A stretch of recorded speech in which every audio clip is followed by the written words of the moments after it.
Hey Glass Gang, thanks for tuning in. This stream starts soon.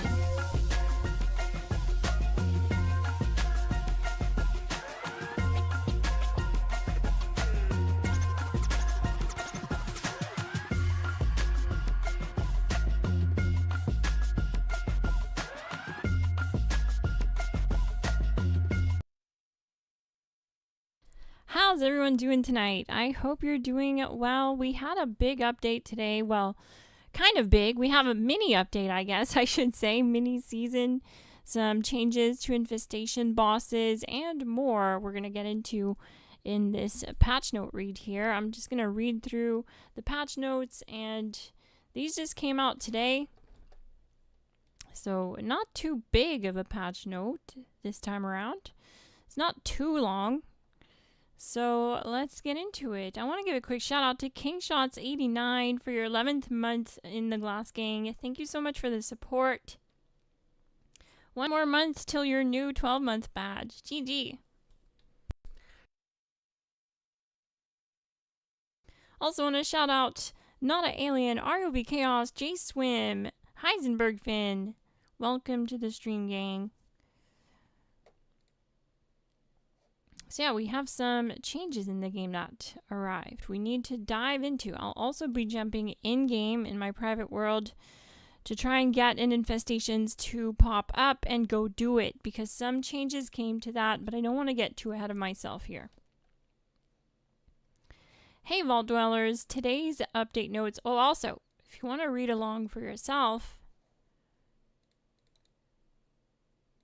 here you go. Today's update notes provides a status update on the native Xbox Series and PlayStation 5 update, and includes notes for various bug fixes and improvements to Appalachia. Progress update on native PlayStation 5 and Xbox Series update. Thank you all for your patience, as the team has continued their work on bringing a native version of Fallout 76 to Xbox and PlayStation platforms. Development on this update continues, and we are pushing forward with our plans for a console testing period for those who own Fallout 76. When this testing period starts, it also kicks off our inclusion of console players in the public test server, PTS experience. If you haven't already, please join our Discord server, which is the primary location for all PTS news and feedback gathering. While there's no date to share just yet, thank you again for waiting so patiently. You should expect the rollout to happen very fast once we're ready to get things started.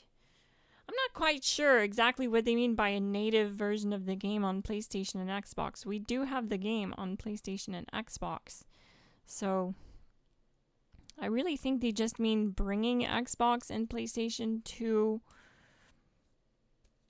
the public test server. That's all I'm getting from this information. Maybe someone knows in the chat and can kind of like fill in the gaps here. What exactly do they mean by native on PlayStation? This doesn't really tell me much.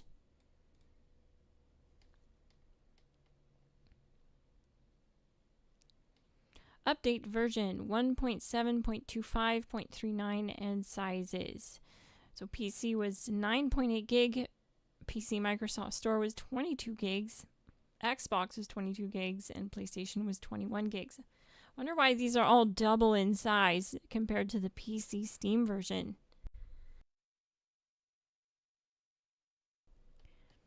Activities and public events. Headhunts. Fixed an issue causing headhunts to fail despite killing the target. This was happening to us when we were playing on last night's stream. So yeah, last night we were doing back-to-back bounty headhunts, and this happened one time where you go and you kill the bounty, but it still says that you haven't killed the bounty. And you have to wait for the countdown timer to expire before you can launch another bounty, which is super frustrating because you'll kill it in like 3 minutes or less, and there's a 20-minute timer on the event. So you have to wait a whole 20 minutes before you can restart another bounty. Hopefully that's actually fixed.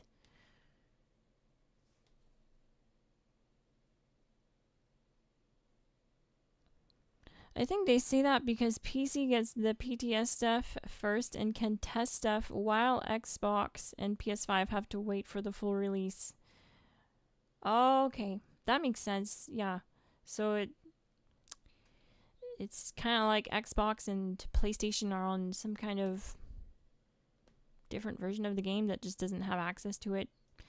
They also talked about bringing console more towards a new gen experience, targeting 60 FPS. I know because in some areas of the map, especially during events when multiple players, like all the players show up at an event, it'll tend to get pretty laggy for people on console.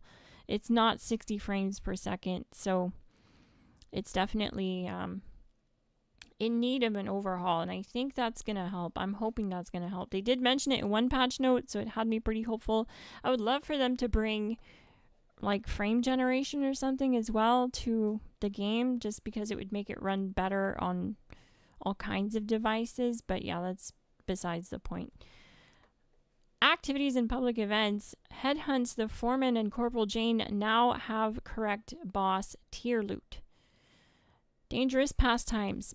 Fixed spawn issues with the power armor enemies. Meat Week. The rusted hog splitter is now called the poisoned hog splitter. Interesting. Meat Week. Moo curd now appears correctly when placed in a display case. Fixed an issue where completing power-up activity from Manuga resulted in incorrect amount of XP. You owe us all XP, Bethesda! Greatly reduced the health of the Mylar Queen that spawns during the Heart of the Swamp event. Oh, so she's just gonna get one tapped. She wasn't even that tanky. Heart of the Swamp. Okay. Armor and clothing. Fixed a visual issue that could have been, or that could be seen on female characters in first person with the leather left arm.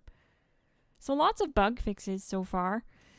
Updated the Daring Under Armor to allow different lining mods. Fixed an issue where the Responder Civil Engineer armor required Secret Service Under Armor mod. Plans instead of the intended Civil Engineer Under Armor. Start poll. Are you going to complete the new mini season?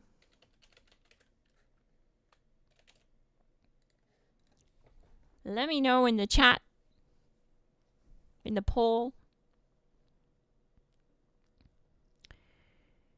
Camp, workshop, and shelters fixed a bug where some weather station effects caused players to grunt as if taking damage. This was happening on stream a couple nights ago when I was visiting a player's camp, and it was one of my Discord members that had built a camp using the nuclear weather station. And it kind of makes everything look like it's irradiated, like the weather is irradiated. And it kept sounding like my character was taking damage. So that's hopefully what they're talking about. Rainbow weather machine is now more scientifically accurate with the second rainbow's coloring order. I don't have this weather machine, so can't really tell if anything's going to change with that. But it looks like it's fixed. Fixed an issue where dog camp pets could jitter while resting in their doghouse. That's something I never noticed. Fixed naming of the cypress cat bed. Fixed naming of the glowing doghouse. Fixed naming of the glowing radhog bed. The Nuka stool can now be found in furniture, seating category of the workshop. Framed blue tarp roof can now be built correctly. Backpack flares are now properly aligned when a backpack is put on display. Fixed animation issues with the Camden Park claw machine. An error message will be shown when trying to repair an item in a workshop without sufficient items or components needed to repair it. Fixed inconsistent lighting seen between Ghoul Vault Boy lamp and Ghoul Vault Girl lamp. Wise Mothman Throne now has a build limit of 20. Added a description to the teal sink that indicates it produces water and cannot be built in a shelter. I did notice that it does produce water, which is cool because, well, the base version of the game is just kind of like a white rusty sink, and it looks identical. And that one doesn't collect water, so I didn't think it would collect water, but placing it at my camp, I noticed it does collect water, which is cool. You can collect water from it, I mean. Dirty water, but is water.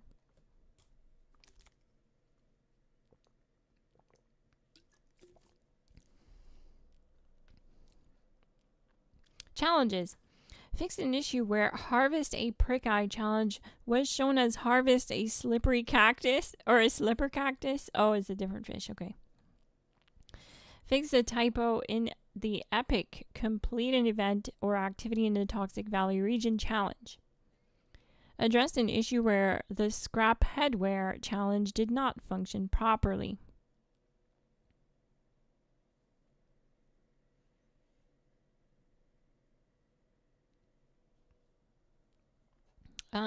Let's see here. I'm going to read the chat here real quick in case I missed any questions. Didn't June's patch notes start the same way? A vague commentary on consoles which led to nothing. They did talk about it coming out in June. There was supposed to be a release in June for that. And they then said that there was going to be delays and that they were still working on it and it was still planned, but for later in the year. So, and I think that might have had something to do with the layoffs, because when they announced the delay, it was just like a week or two before the layoffs started. So I think they kind of estimated some restructuring going on within their developer team, and having issues with that would cause delays, I'm assuming. I don't know for sure, but I'm assuming. I'm just saying hi and going back to sleep. Hi, Podaline. I'm happy for the cool bike reskin. Some of them I like. I did see that. The bike is pretty cool. It's a buff bike. Does it actually give buffs? That's cool. Endurance buff. Oh, neat. I didn't know that. Already got all the rewards from the mini season. There you go. That's the way to do it, Flavored Parrot. Well, aside from the tickets for 2 weeks, events, challenges, as I'm a bit of a time machine. Okay. Alright, so I didn't miss any questions.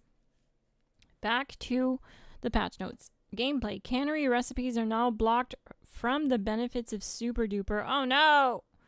So we can't get double crafting of our canned recipes. No more double crafting canned blight soup. I don't like changes like that. That wasn't really hurting anyone. The canned versions of Tato Salad, Brain Bombs, Broiled Scorched Beast Brain, Blight Soup, Deathclaw Wellington, and Smoked Mylark Fillets are now consistent with previous recipes, requiring a can and the cooked food.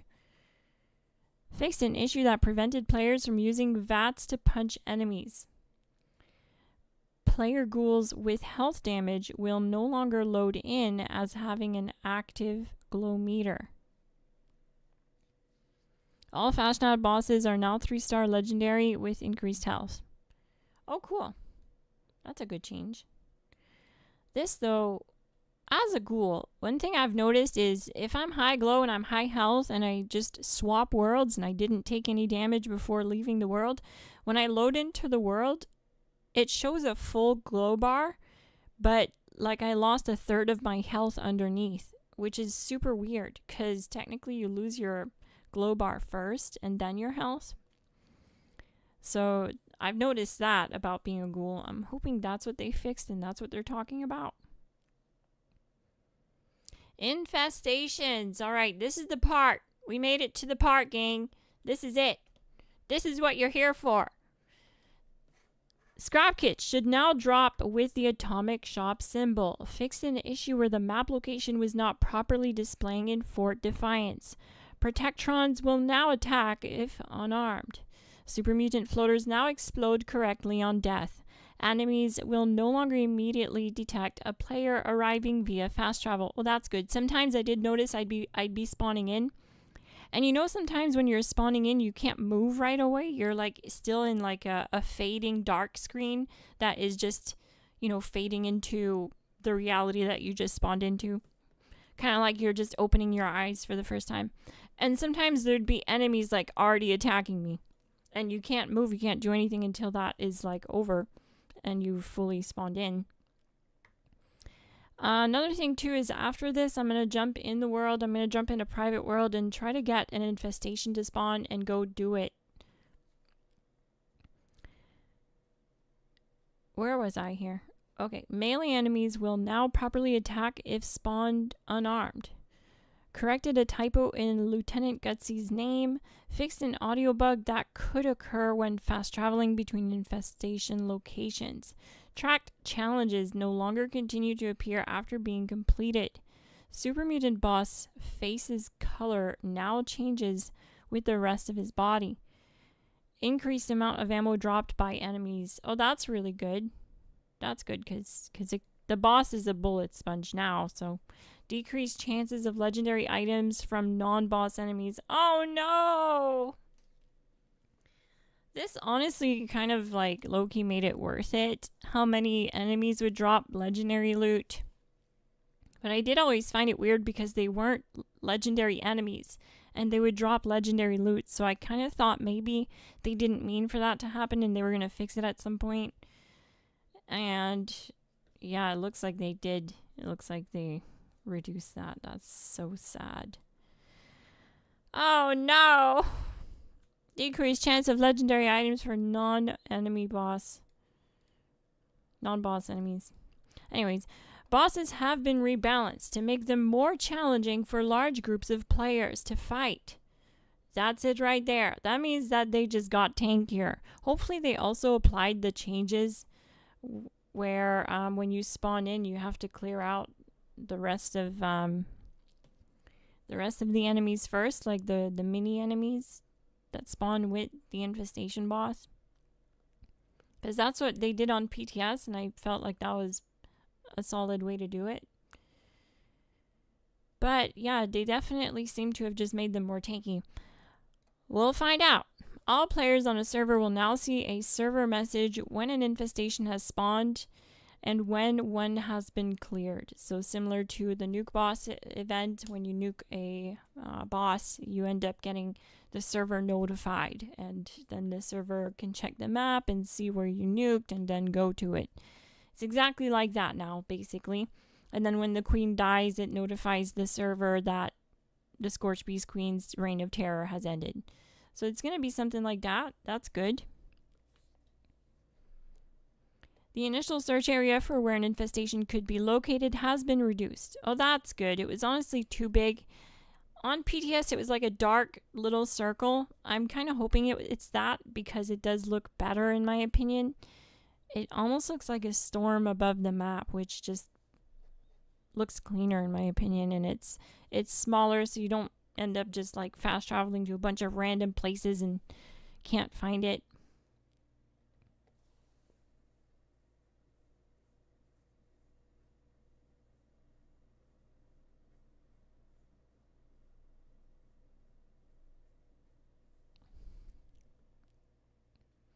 Cool. Well, I'm happy for some of these changes so far. Pip-Boy, they haven't all been good, but they haven't all been bad either. Kind of getting a mix of it, especially the changes to fixing the headhunts. That when you kill a headhunt and it just keeps saying that you need to kill the headhunt boss even after you killed it. Hopefully that's actually fixed. I can't tell you how many times I've seen them say they fixed something and it's not fixed. But we're just gonna hope. We're gonna keep our hopes up. Thank you all for your feedback on Infestations since its release in June. We have more changes for the future based on your feedback, which are currently planned for the fall update. Okay, so they didn't mention anything here about having to clear out the smaller enemies first before the boss actually appears. So maybe they're planning for that change to come later in the fall update. Pip-Boy fixed an issue where the perk Rad Specialist was not showing the correct amount of glow intake within the Pip-Boy. Fixed an issue where player controls would lock if the Pip-Boy was opened just before the new player loadouts are shown when exiting the vault. Player team will now display condensed version when the Pip-Boy is open to avoid overlapping information.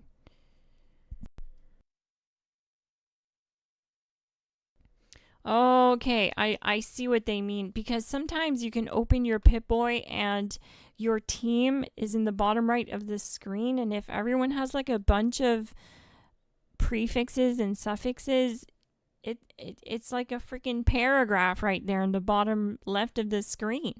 You have the player's name, the player's title, prefix, suffix, the team they're on, the cards they're sharing, whether or not they're in conversation, whether or not they're inside of a raid.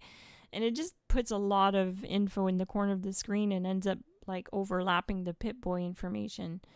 So I think that's good. I think that's hopefully what they're talking about. Yeah, condensed version. Player team will now display a condensed version when the Pip-Boy is open to avoid overlapping. That's exactly what they're talking about. Cool. Weapons. LMG Critical 308 Receiver mod now properly changes ammo type to 308 instead of 5.56. Didn't know it did that. That's cool. The ammo refund mechanic should be working again with Dom Pedro's Fortunate Magazine mods.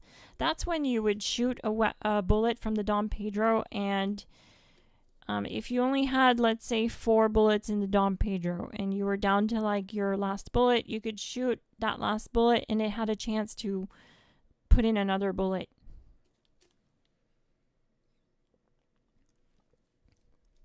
You also didn't have to be at the last bullet. I'm just giving you an example. The Plasma Caster's short scope now has visible glass lenses. The handmade rifle's drum magazine reload animation is now correct when the light 'em up paint skin is applied.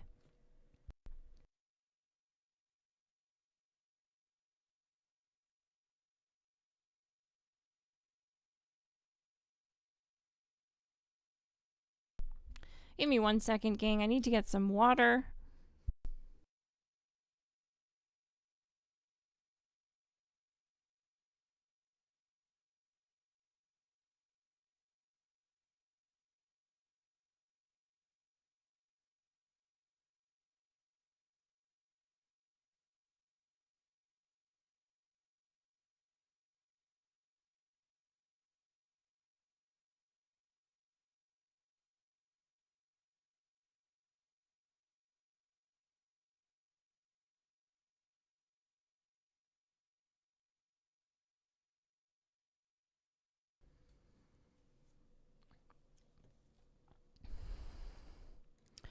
Okie doke.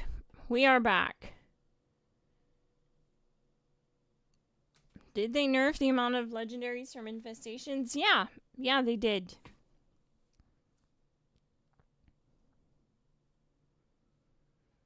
They nerfed the amount of infestation legendaries that you get from infestations from like the non-legendary creatures. They also made the infestation bosses tougher, and that's something everyone wanted, but I don't think anyone wanted them to nerf the legendaries that dropped from the non-legendary creatures, but it was kind of expected. They were non-legendary. It kind of didn't make sense. I was expecting the change, but I was hoping it wouldn't happen, but it did.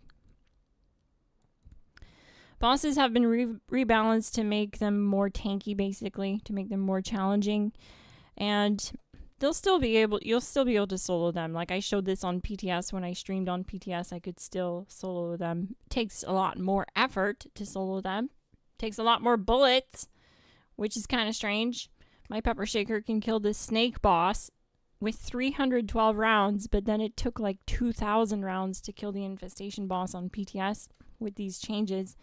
But after this, I'm going to jump on the game and we're going to go into a private game and we're going to get a solo infestation to show up and do it to see how much harder it is. You'll absolutely still be able to solo it though.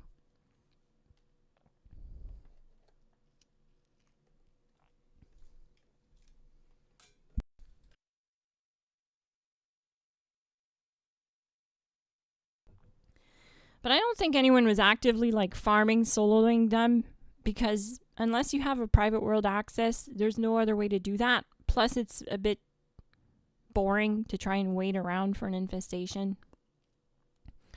And it's really meant for public world activity. And with the way that they were set up before, people were just killing them like on site. As soon as they'd show up, they wouldn't wait for anyone else to show up and they'd go do it and kill it. So this is a good change.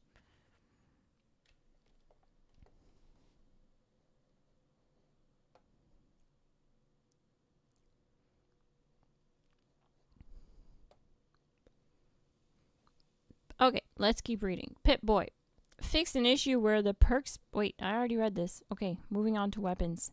The ammo refund mechanic should be working again with Dom Pedro's Fortunate 4 magazine. That's where I was.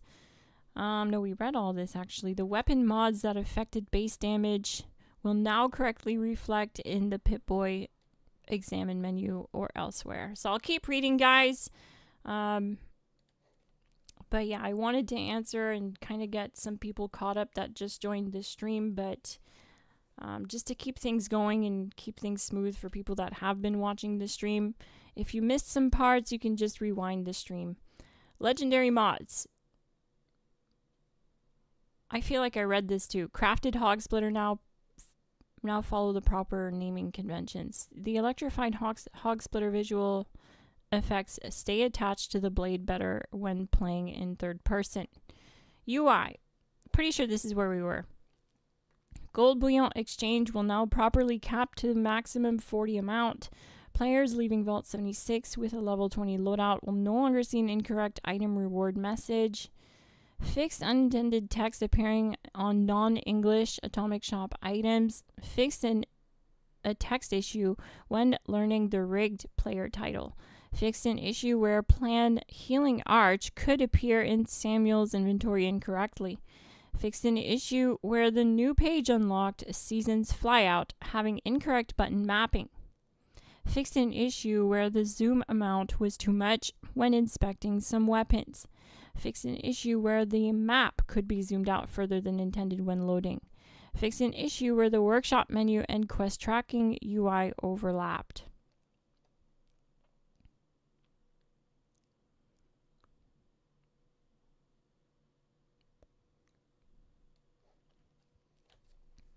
No, yeah, the infestation bosses being tankier is definitely a good thing. It's definitely a good thing. Because more likely than not, players aren't farming them in private world. And if they are, they still can. Good for them, right? But the problem is when we were doing them in public, they were over within seconds before you could even get to them. Just spawning in, it would die while you're spawning in, and then you didn't have loot. This is just a good thing. For a public event, bosses absolutely have to be tanky because, 30 people can show up and half the squad can be OP as heck, like with some of the build guides that are on the channel that can kill the snake boss in 30 seconds. And they're going to absolutely destroy that thing. So I don't think it's going to last too long, even with half the server showing up.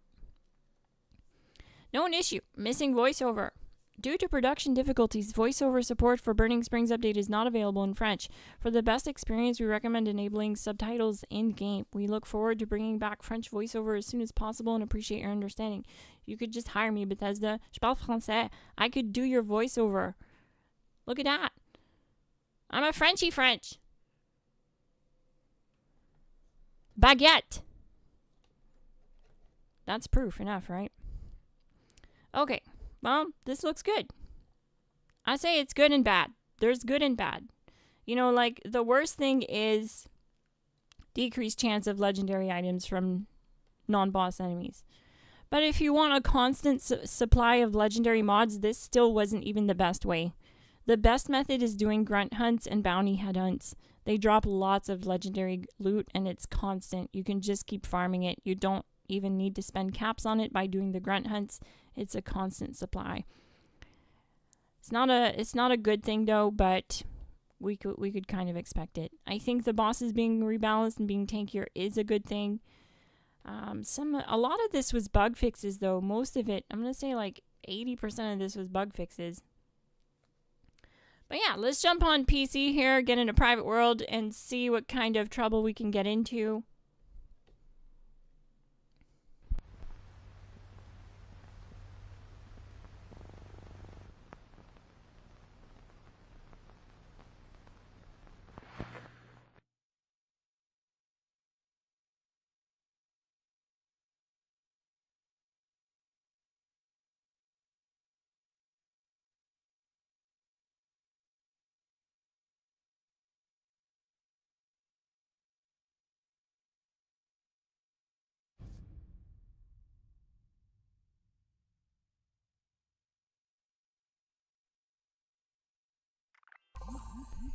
It could have stayed like that, Flavored Parrot.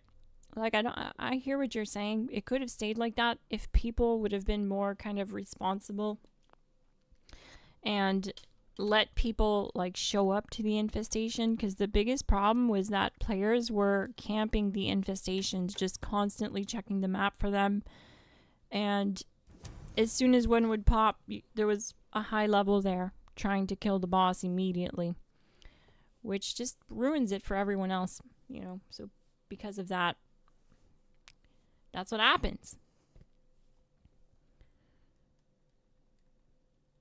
Some people ruined it for others.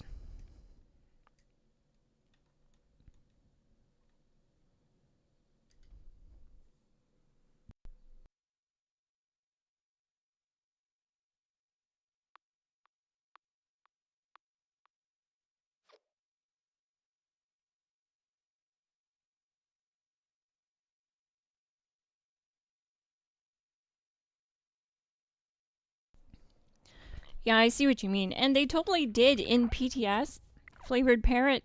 What they did in PTS was you have to clear out all the enemies surrounding the infestation boss before it reveals itself. So it like you wouldn't even be able to find it. It wouldn't be like, you couldn't see it basically until you killed all the enemies.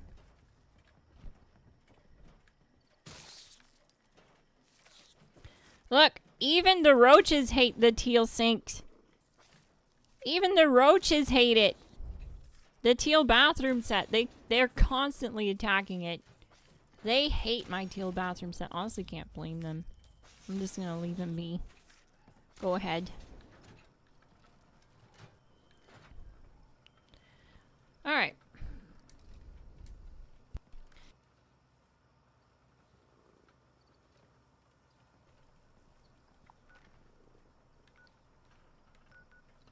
Let's check out the map, see if we see anything.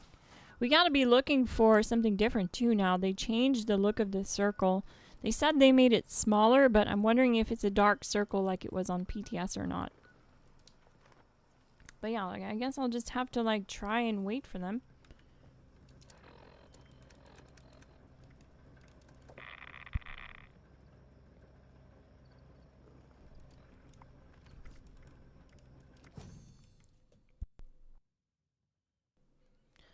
Also, there's a new emote from the season that I'm gonna equip here. Wherever it is.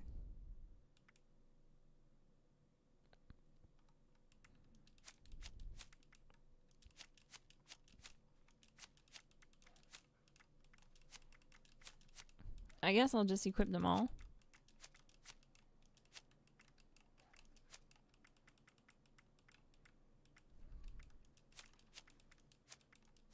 Oh, it's this one, the shimmy dance.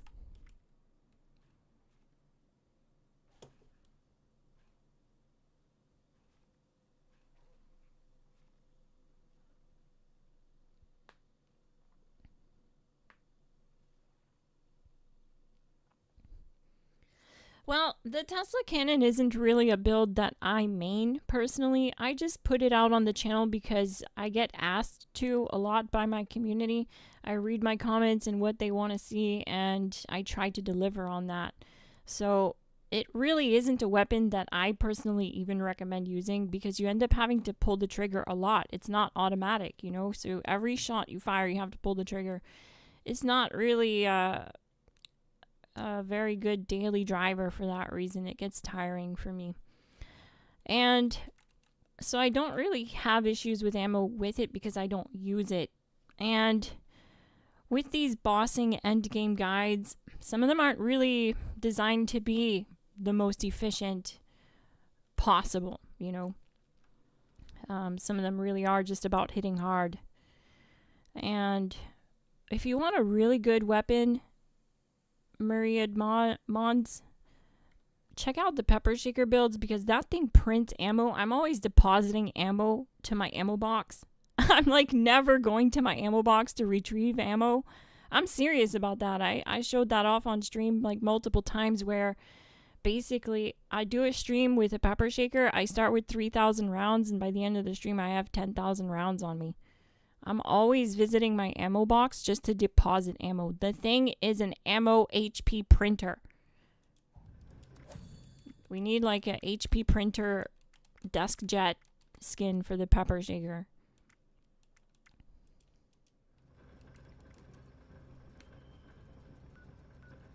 But yeah, the Elder's Mark is hard on ammo. So is the LMG. So is the Tesla cannon. But if you want my advice on what is the most effective tactic available, the meta, it's the Pepper Shaker. It's number one. It's so efficient on AP, on ammo, damage. It only takes 300 rounds to kill the snake. When we compare that to anything else, it's around 700 rounds, which is crazy because it doesn't even need Furious. I have quad on my Pepper Shaker and I still use less ammo to kill the snake. It's crazy.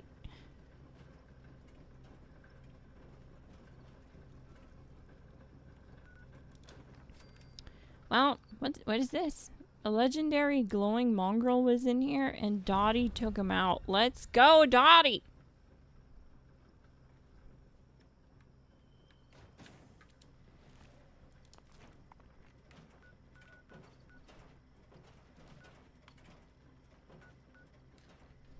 Hopefully it doesn't take too long, but I mean, I'll probably do some bounties too.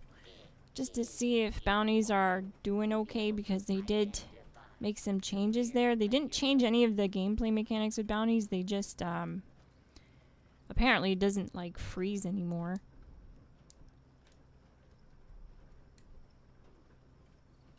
When you kill the bounty.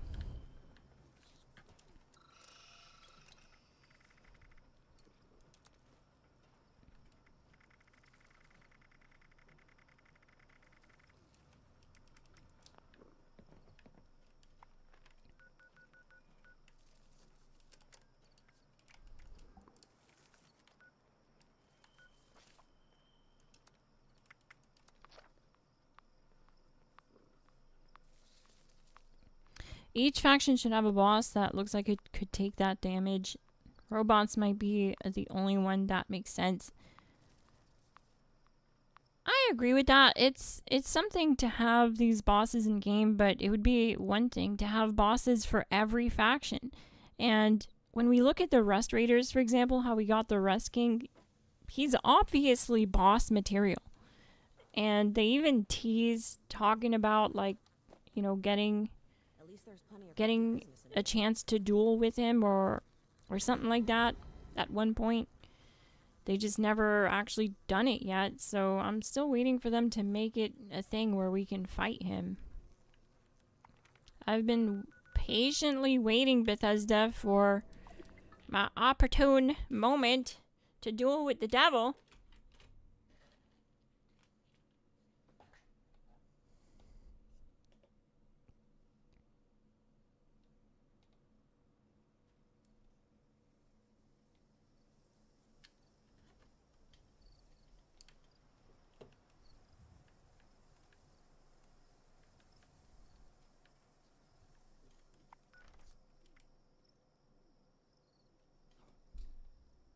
Hi, Paolo Donardis.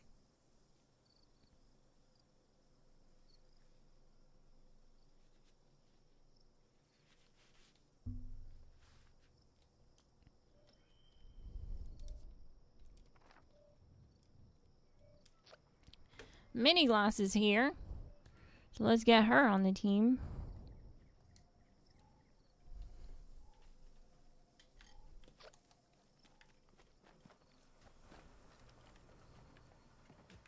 And let's check out the build. Make sure everything is still good. Good to go. We're going to throw some crippling damage on there. But depending on what happens, if I show up there and it's an infestation boss that has a lot of stagger, like the auto grenade launcher bosses, then I'll swap back in Brick Wall. Brick Wall is when your glow is high, it makes you immune to staggering attacks, which is just a huge quality of life perk when you're facing off with bosses that stagger you a lot. But I would rather have my crippling damage. So we're going to start with that. This all looks pretty good.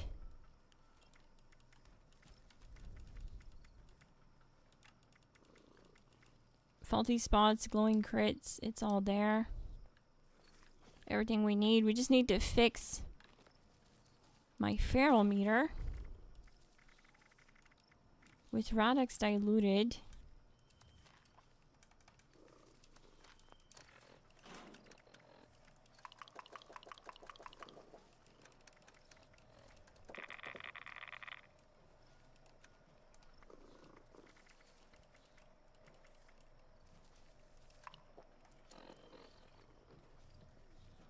Alrighty. We have 310 HP and 500 max AP.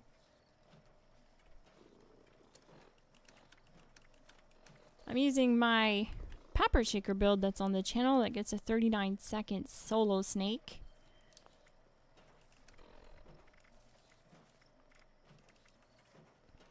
Also, sidearm is my Dom Pedro.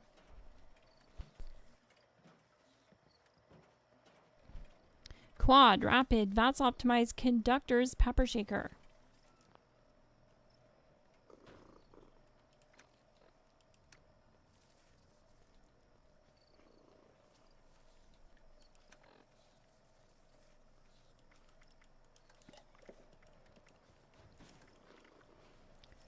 Fried Radroach on a stick for 80 max AP. We're only at 60 though. Why is that? Do I not have? Okay. I don't have strange in numbers. There we go. So now, yeah, now we're at 595 max AP, and I'm gonna also add cooked soft shell meat with that,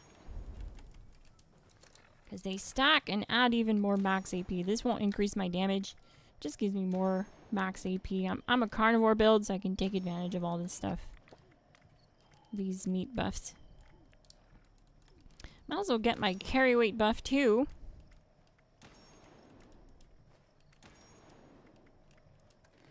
There we go. Do Deathclaw steak and hot dog for more HP. And more carry weight. Where's Deathclaw steak? There we go. So now we're at 645 AP and 427 HP. We're tankier. We have more max AP.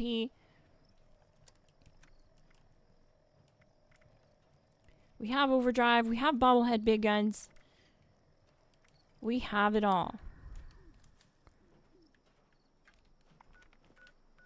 Oh yeah, that's right. My bounty. Oh shoot, I forgot to go my bounty.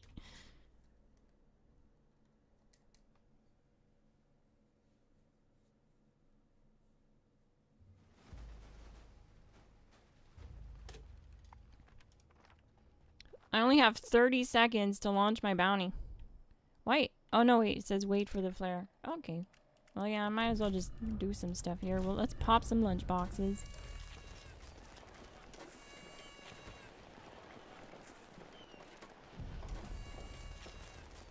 We'll do some buffs, since I'll be solo here.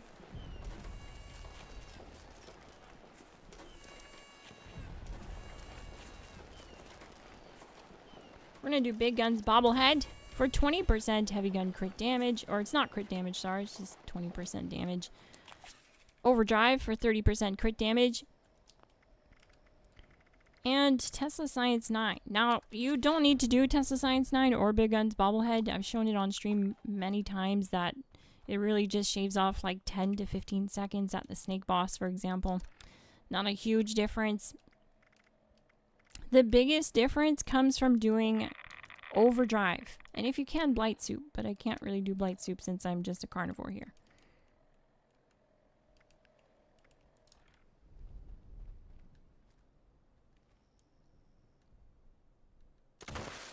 What? I have some kind of addiction. What am I? Psycho addiction. Oh, that's weird.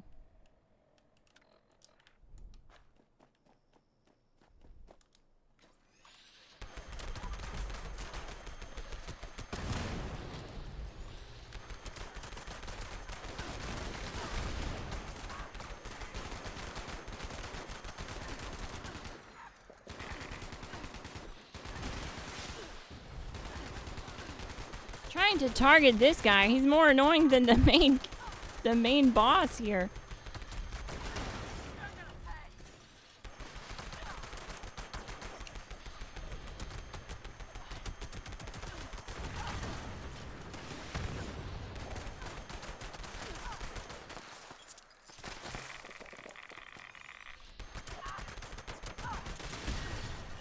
Did they make these guys tankier too?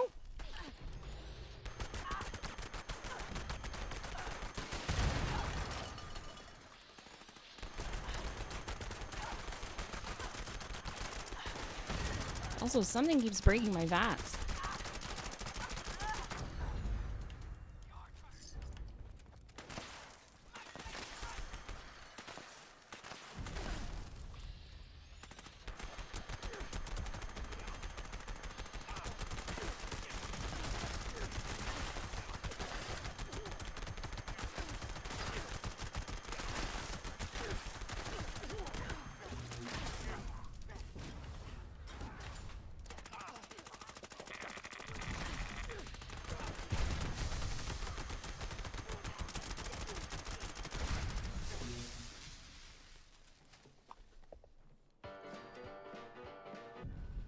No sweet mood fruit tea? Nah.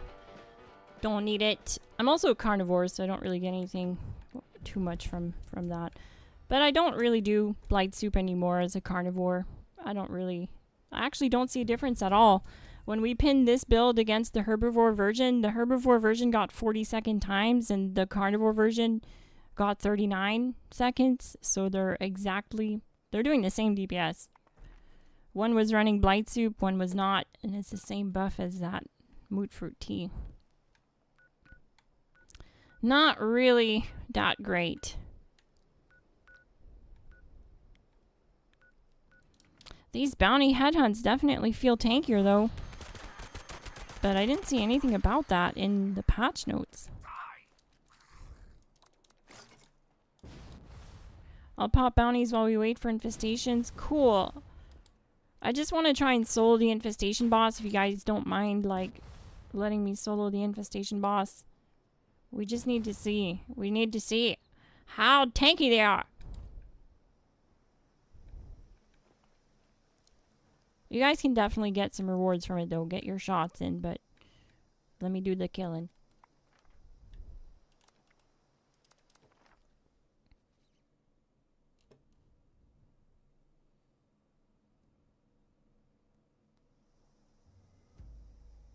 Is the difference between the carnivore and the herbivore the black-eyed Susan? No. No, you really don't get...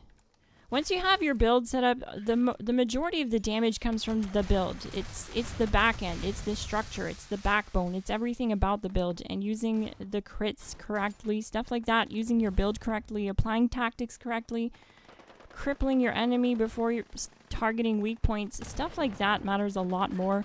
Like I told you guys, when we tested herbivore versus carnivore, and we're doing all the buffs with them, they're both getting the exact same times.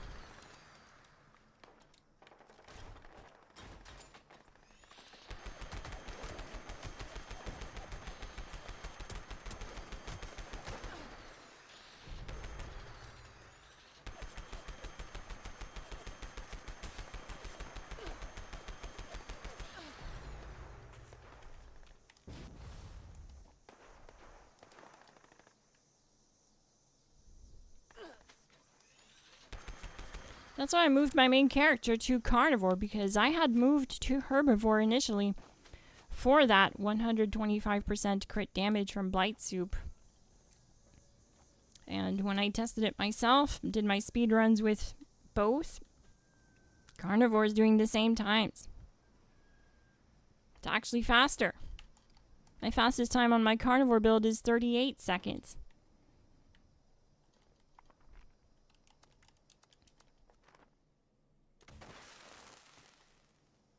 Resisting the urge to shimmy.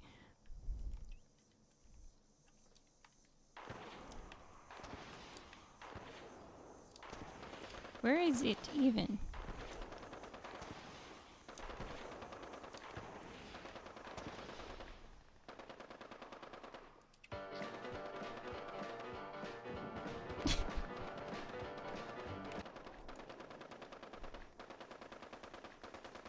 Kill Cletus. All right.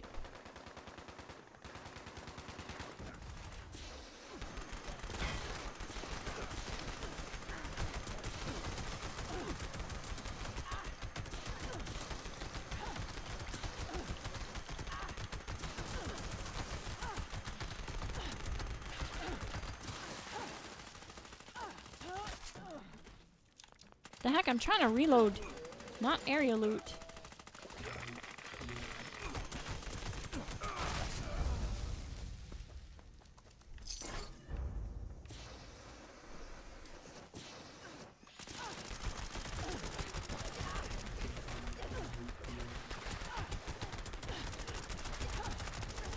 Can't VATS. Can't VATS. There we go.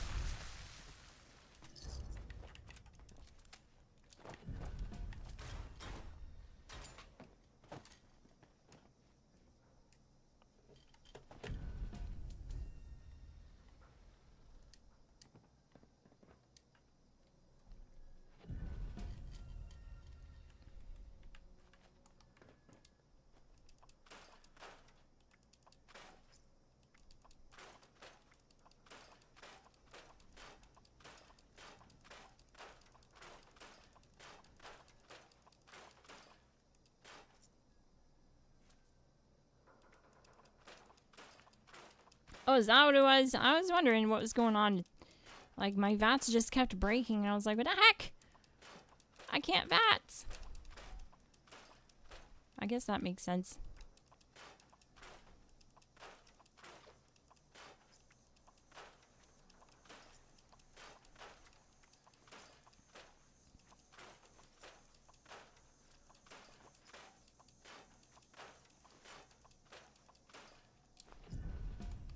Learned absolutely nothing new from all that scrapping. That's sad.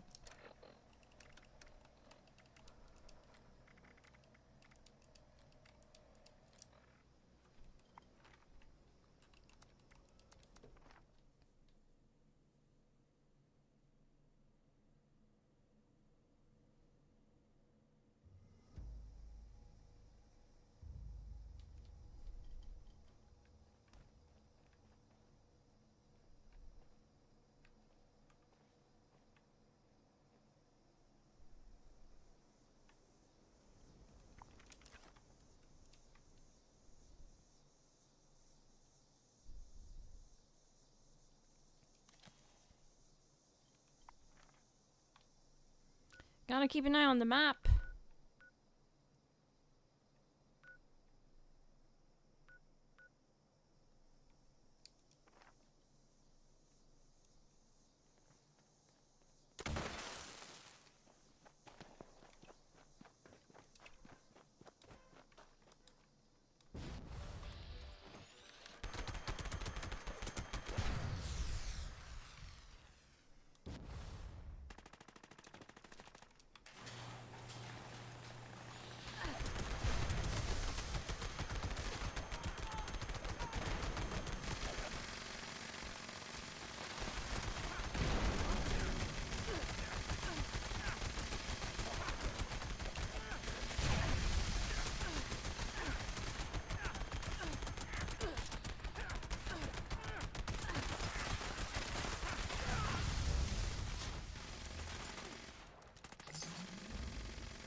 All good to see it's not glitching out.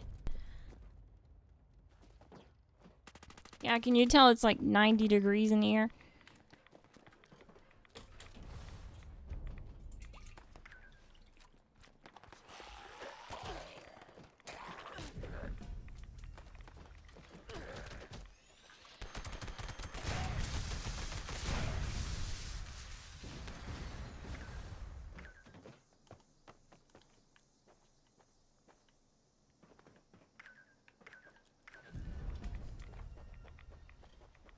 My voice is drying up. It's so hot in here.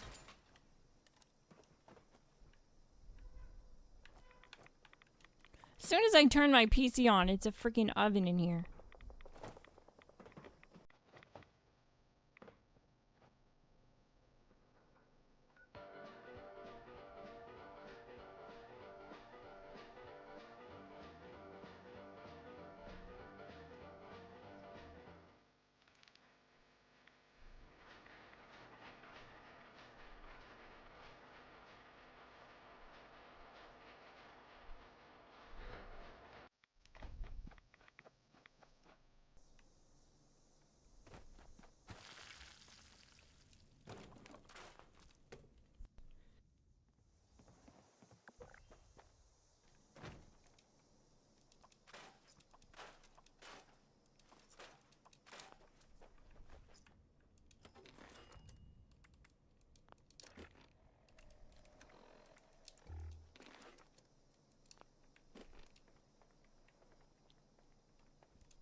Just keeping an eye on the map.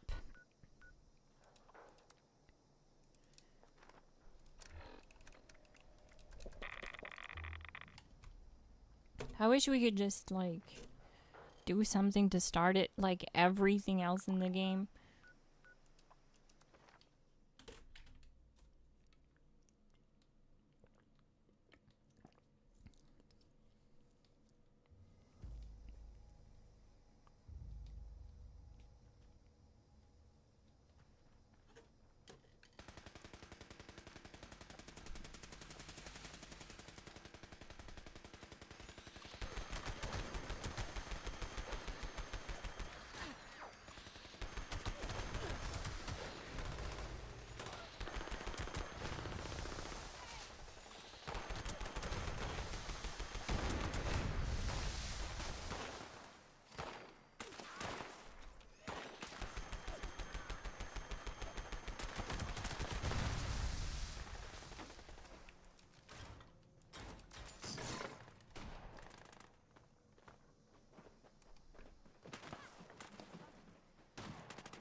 And we're also testing bounty headhunts while we're here because why not? They did make changes to it where they said they fixed, or hopefully fixed, when you launch a bounty and complete it, and it usually happens when you kill the bounty too fast, and then it'll say you still have to kill the bounty, but he's dead.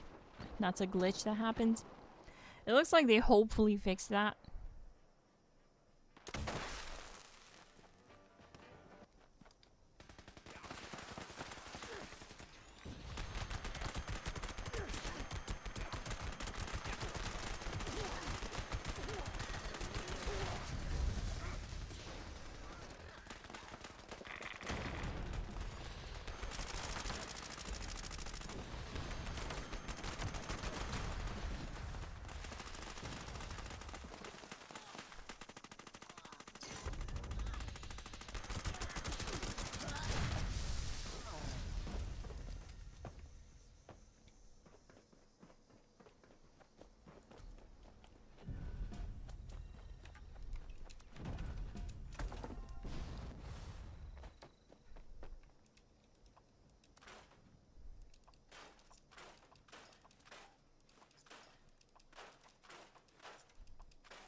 thought I took out some Addictol. I guess not.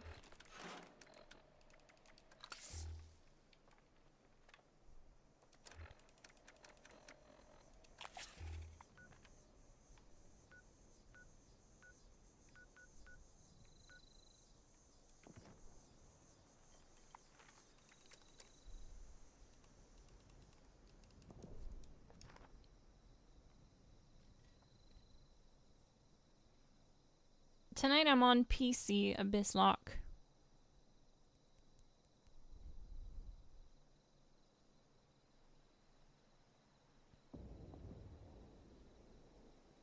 I'll be on Xbox tomorrow though.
Hi, geezer dude.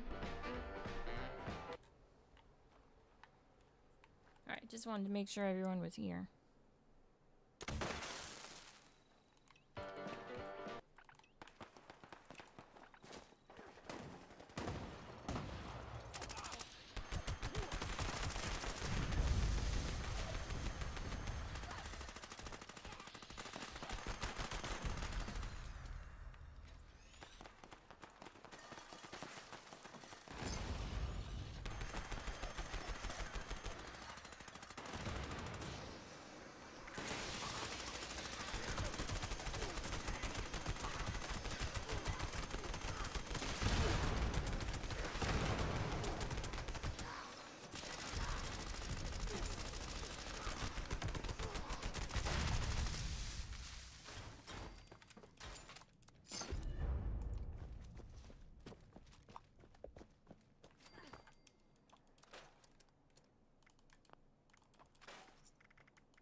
Alright, so we do have an infestations, and it's not the typical infestation boss. Well, it doesn't seem like... What I'm trying to say is it doesn't seem different. It is the typical circle, and they did say that they reduced the size of the circle, but the circle hasn't changed. So that's weird. But anyways...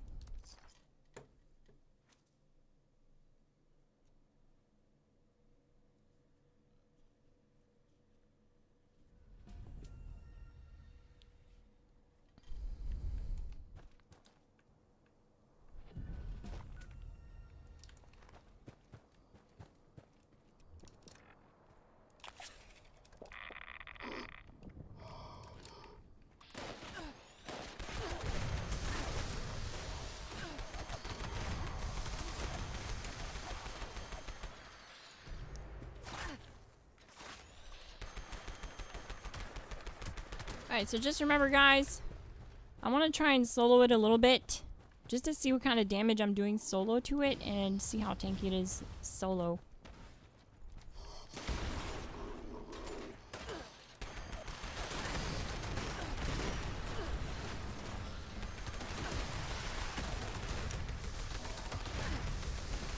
I don't see it anywhere.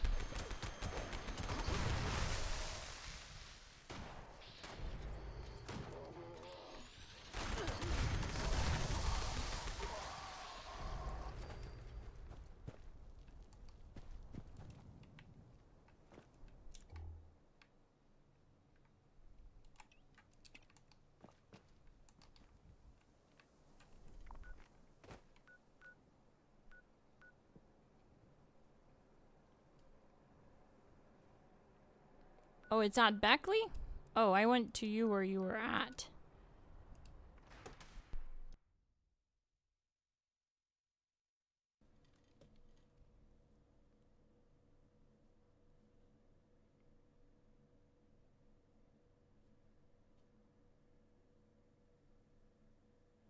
I will protect the Holy Land.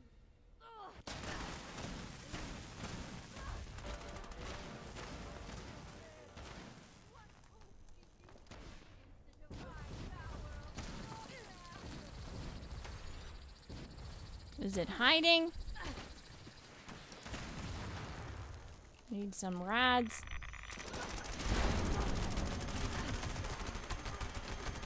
I'm gonna try to cripple one of its limbs here first because we'll be doing more damage. Or we should just go for the head. I think we should just go for the head. I'm still doing great damage to this guy. Pepper Shaker is just unstoppable, apparently. Oh, wow! That hit hard. That I wasn't expecting.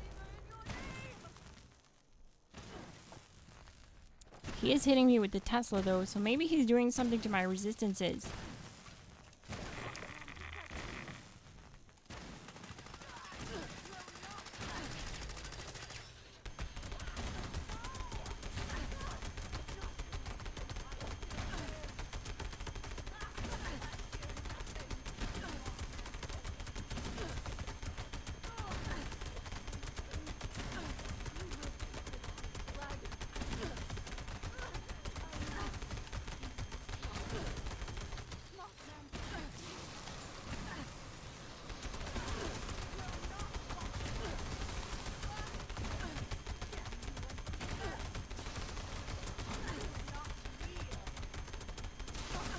It's actually looking like I'm spending less ammo than I did on PTS because he's halfway dead and I have not spent 1,000 rounds.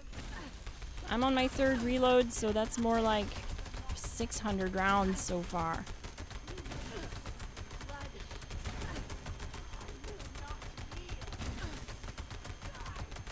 Alright, yeah, no, you can definitely still solo it, but it's gonna last longer. So that's perfect. I feel like this is balanced. You guys can get your shots in if you haven't already and finish it off. I just wanted to see how much it really took for the Pepper Shaker to cut through this enemy.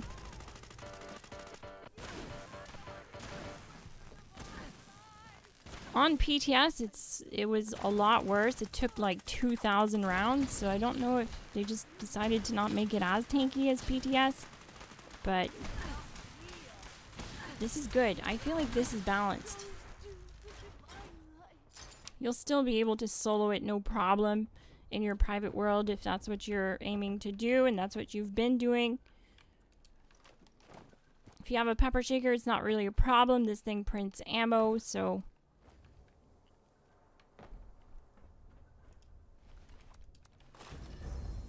neat. Thanks for cooperating, guys. I appreciate it.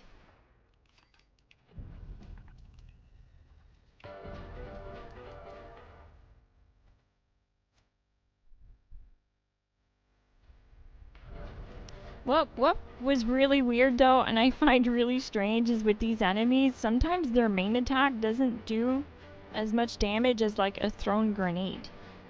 Like what we just saw, that infestation boss was hitting me with his Tesla cannon, and it wasn't doing anything really to me. I was barely losing any glow.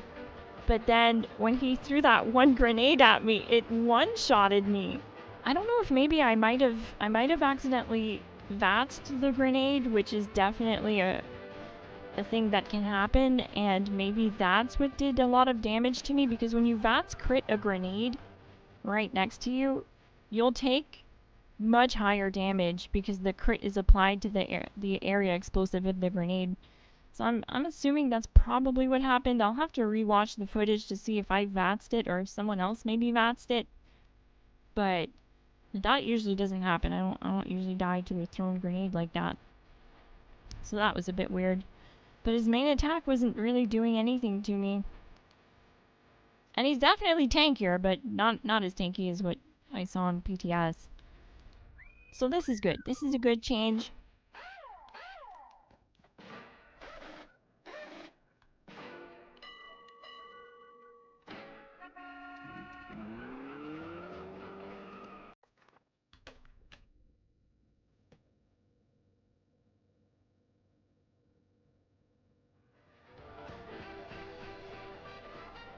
You don't like the shimmy sound?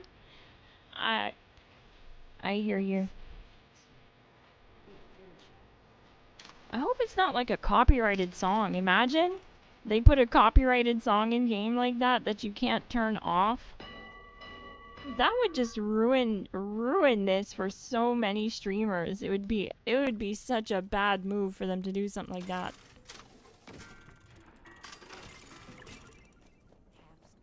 I hope it's not a copyrighted song. I don't think so. If it's a song from the 50s, then it should be public domain.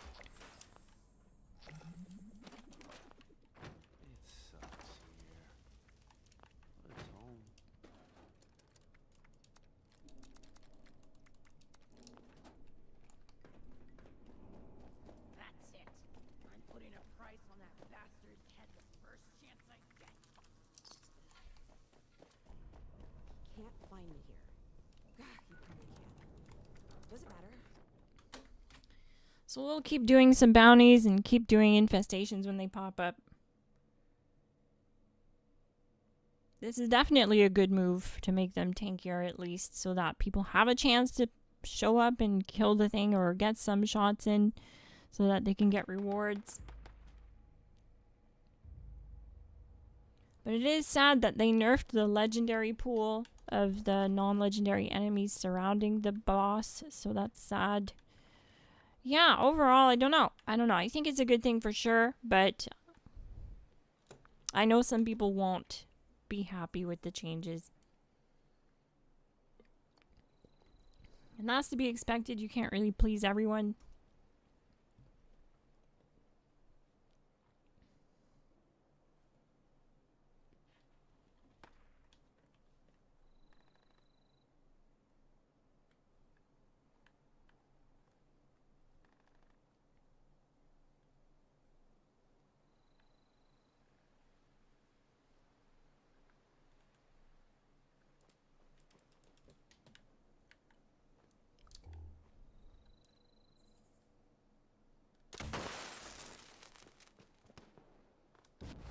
Finn, I'll drop mini glass from the team. You can join the team that way.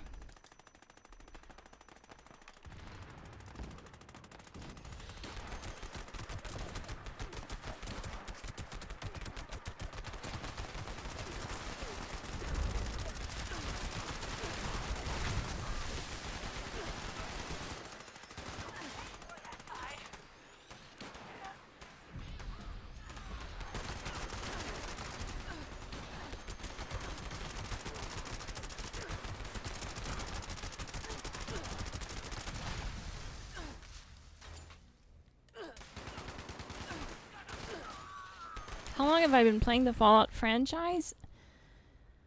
I have a lot of hours in Fallout 76. On my Xbox character, a lot. Like 11,000 plus hours.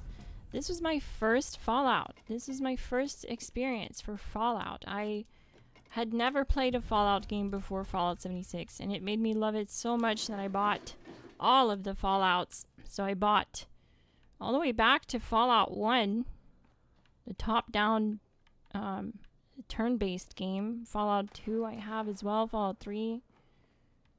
Fallout 4. I bought Fallout 4 twice because, you know, they had to sell it to me twice.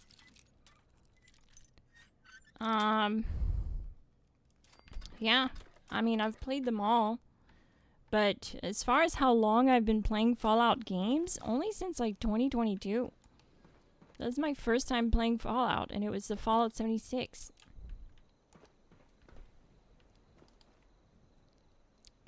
And I fell in love with it. I actually, you know what it was? I was turned off by the artwork for so long. I thought this was like some kind of a kid's game with the Vault Boy and stuff. It's my fault for not looking into it. And to be real with you, I wasn't really a big gamer back in the day. I was when I was a kid, but then, you know, I got a job and stuff like that and was like just more focused on like leveling up my life. And after I lost my job and during COVID, there wasn't really anything else you could do.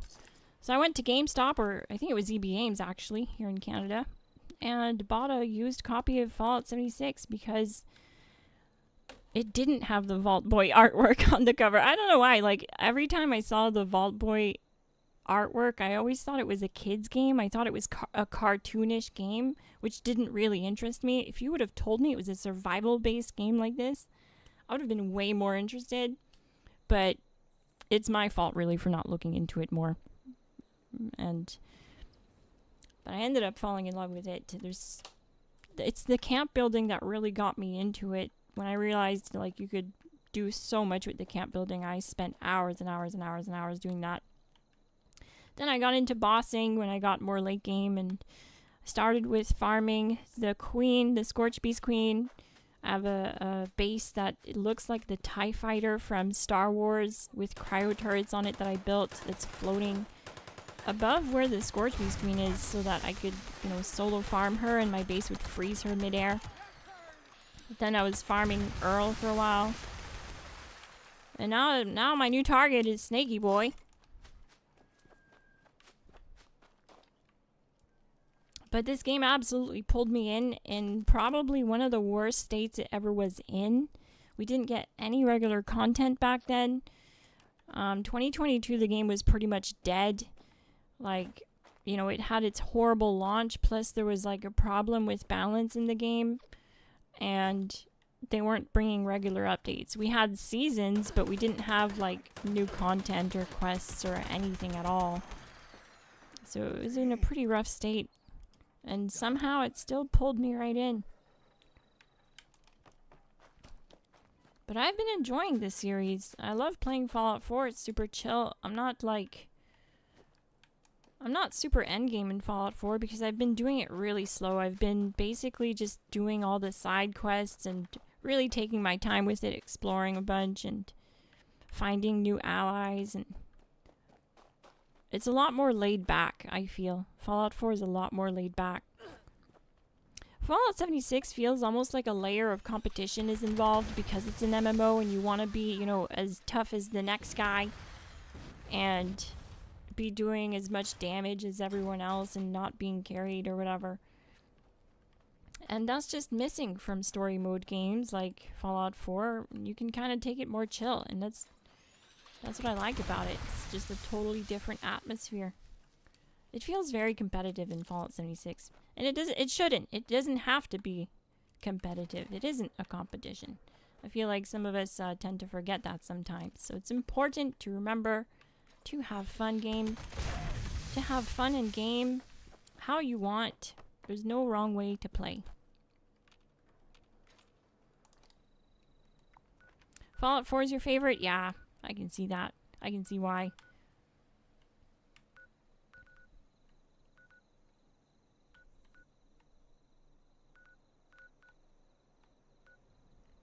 It's super chill.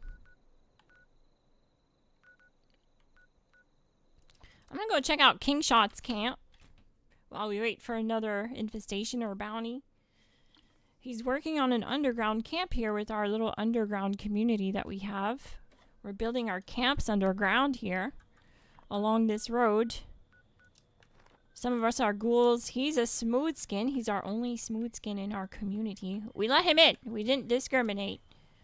Like the smooth skins discriminate against us ghouls. Okay, he went for the high class raider approach. Love it. What is that? I think that's his pet. Yeah, it's his pet. Okay, I wasn't sure if it was gonna attack me or not. Cool.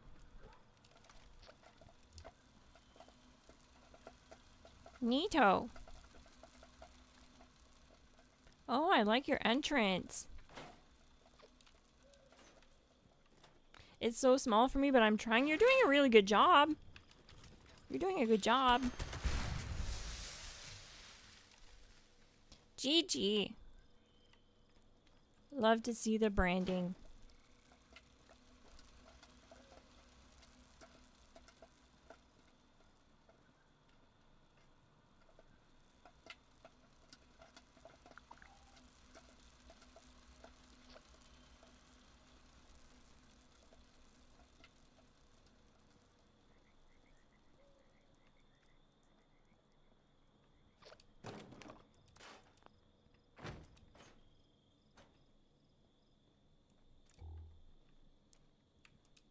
Neat camp. Great job, King Shots. It looks very fit for an underground base.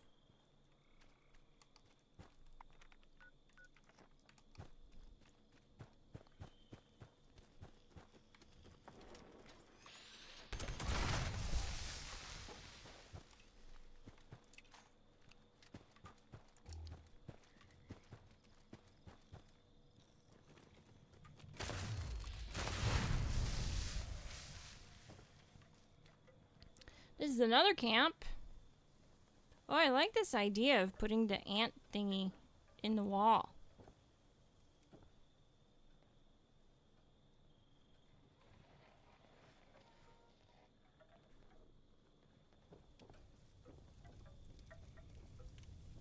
Hello. Another underground ghoul.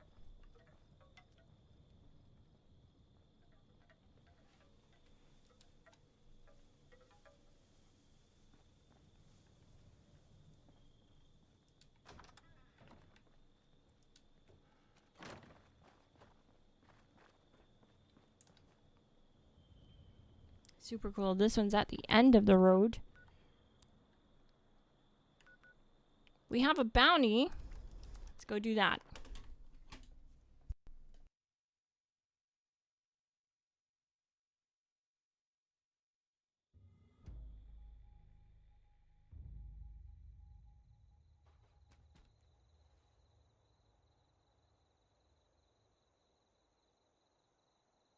I started with Fallout in 1997. Loved them all. That's amazing. That is like, I think right when they started, right? Like right when the first one came out, I think. That's cool. We have a Fallout Elder in the chat. Welcome.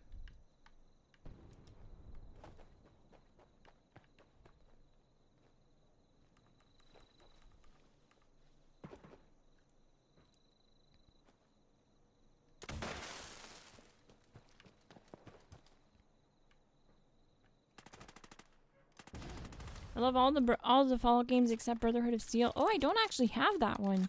I thought that was a DLC thing for one of the games, but that's its actual own game. I don't think it's on Steam. What the heck?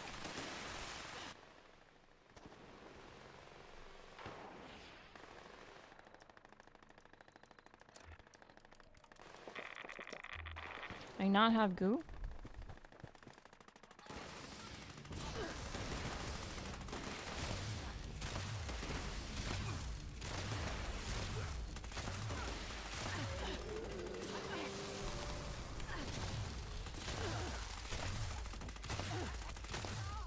We need more damage.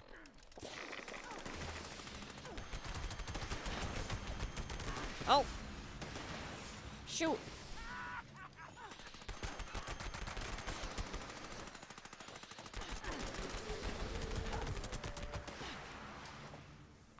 What am I dying to?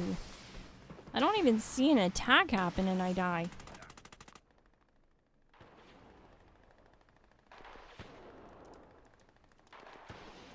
Hang on a sec. Let's put on brick wall here so that we at least stop getting staggered to these grenades.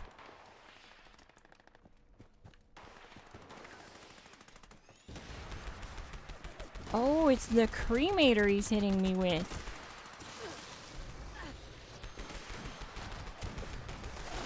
What is next to me? I can't even... Oh, there it is.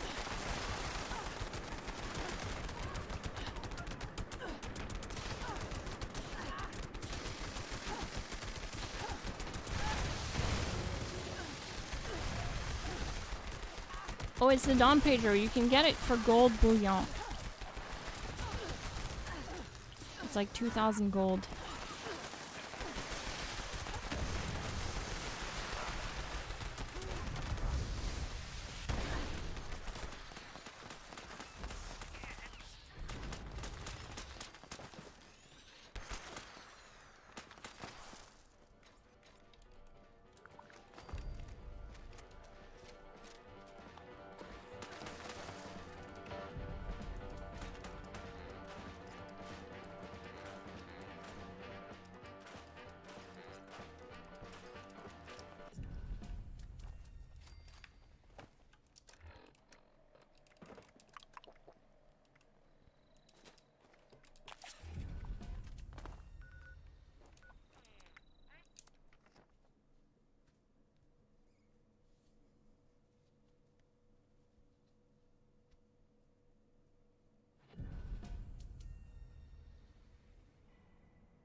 97 was its release. Played it on my powerful Pentium 486 PC.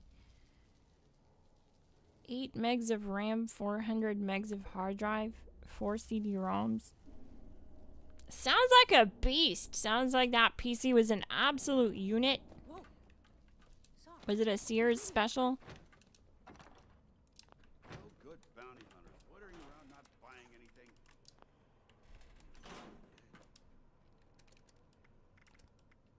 Cause didn't they come from Sears back then? I don't know. I'm just throwing things out there. I don't really know.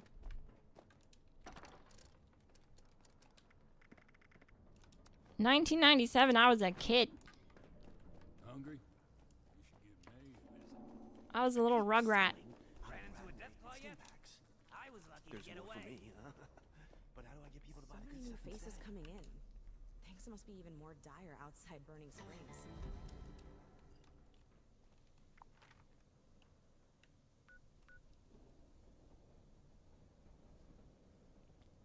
Oh, Radio Shack. That's right. We used to have Radio Shack here in Canada too. They closed a long time ago here though. Is it still a thing in the States?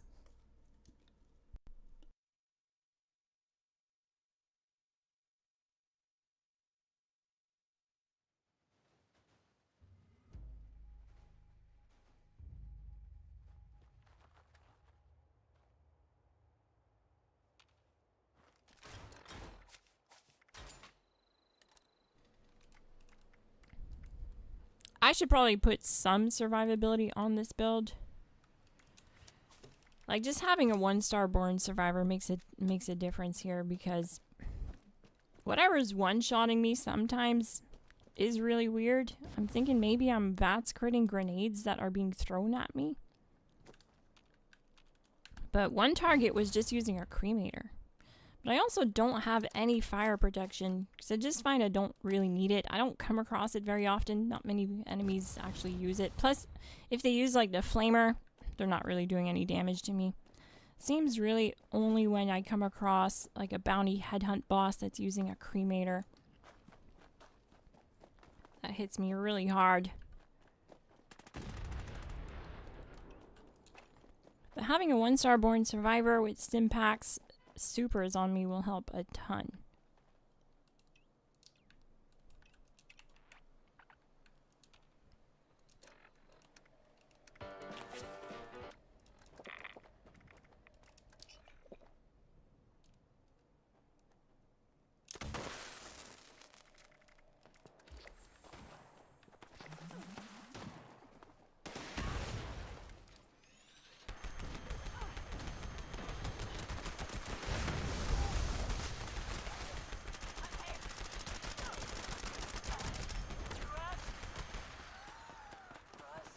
Did she spawn as a 2-star? That was weird. She went down so fast. How do you get a jetpack without power armor? There's certain jetpacks, there's certain armor sets you can get that have jetpacks as a mod that you can apply to it. Like you can do that with Secret Service, you can do it with Civil Engineer, you can do it with Brotherhood of Steel. If you don't have Secret Service or Brotherhood of Steel, Civil Engineer is right between the two as far as survivability. It is a really solid set, and you can get it for free. You can get it just by completing a quest line. You can get Civil Engineer armor set. It is a medium class armor, but I've used it on some of my endgame builds, and it's a really solid armor set. And it has a jetpack. Plus it's tradable. You can trade. So like if someone else, one of your friends you play with, has the armor set unlocked for crafting, they can actually craft you and drop you a jetpack chest piece. What the heck?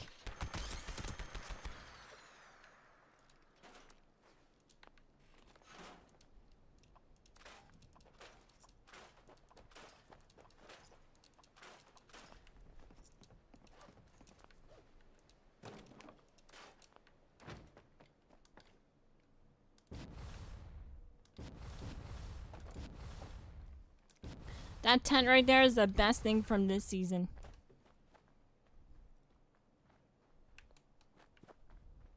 Got the punch card machine, an aid storage, stash, ammo box, weapon workbench, scrap box, and a barbecue grill. It's a pontoon on land.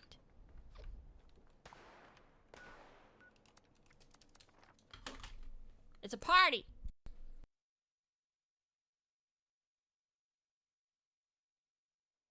Can you buy the mod? You have to buy it from the White Springs merchant. There's a merchant inside of White Springs here. If you go, I think it's here. Is it here? White Springs Refugee? Yeah, I think it's there. There's a merchant in there, and he sells it. He sells the jetpack mod for civil engineer armor for tickets. You need certain tickets. Let me find it here. I think it's under the data or stats. Right here. Stamps. You get stamps by completing expeditions. So you need stamps to buy them. I keep confusing stamps with tickets, the season tickets. We have so many different currencies in this game. It's kind of unreal.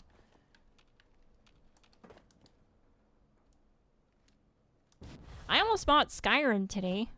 Should I have? I've never played Skyrim. I played ESO online, but never the story mode Skyrim. What do you guys think? Should I buy Skyrim? I just want to try different games that I never play. That I've never played before, you know?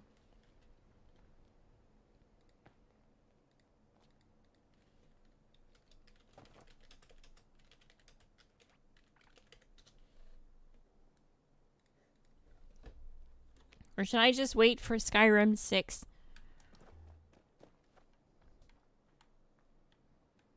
New poll in the chat. It hurts me that you haven't played Skyrim. One of the very few that hasn't. Well, I'm telling you, like, I wasn't allowed to play certain games when I was a kid growing up. Like, basically, anything gruesome or anything rated M. Stuff like that. And then basically I just went to college and got a job and worked forever. Like, I've only been gaming and kind of like revisiting gaming since 2022 is when I really got back in it.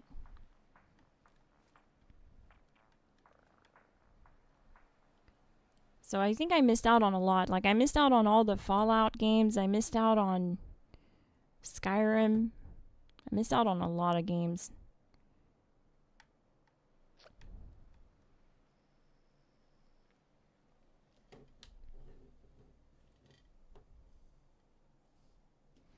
One game that I tried and I liked, which is totally out of left field and not, you probably guys wouldn't expect it, but the Hitman series. I actually really liked that. It's like a stealthy spy game. That was fun. Played that a lot.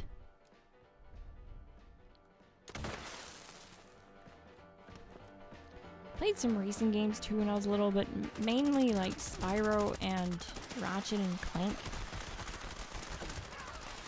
And Donkey Kong. Donkey Kong 64 was a banger. I had a Nintendo 64.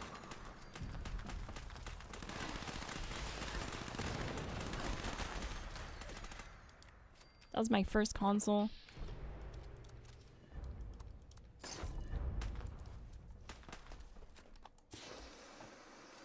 Played so much Mario Kart.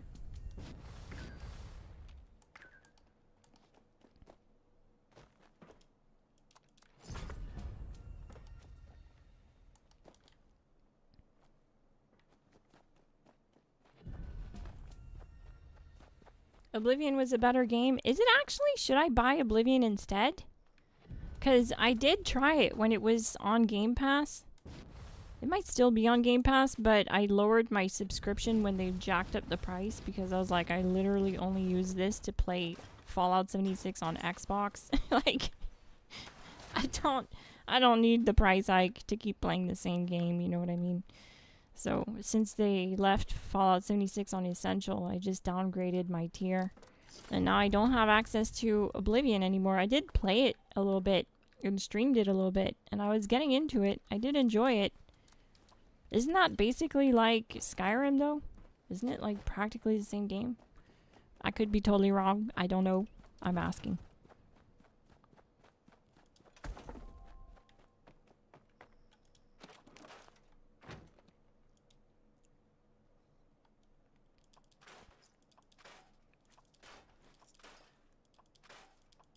One thing I loved about Oblivion was the graphics. The graphics were pretty awesome. It was pretty next level.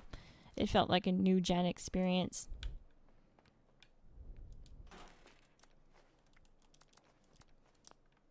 The Oblivion remaster. 1 infestation per hour is wild. It is wild. Did we finally get another one? Yeah, this is crazy, right? New content, gang. I don't understand who's making these decisions at Bethesda. It's like they just can't help but nerf their own engagement. Look what they did with Bigfoot. They did it with Bigfoot, and now they're doing it. They did it with infestations after, you know? They're like, yeah, Bigfoot will spawn regularly the first 2 weeks, and then after that, for the rest of the season, that's all about the Bigfoot. Bigfoot won't spawn anymore practically. They literally nerf their own engagement. Like, who's making these decisions? Like, yeah, this will totally keep people playing by, like, not letting them play the new stuff. What? Make it make sense.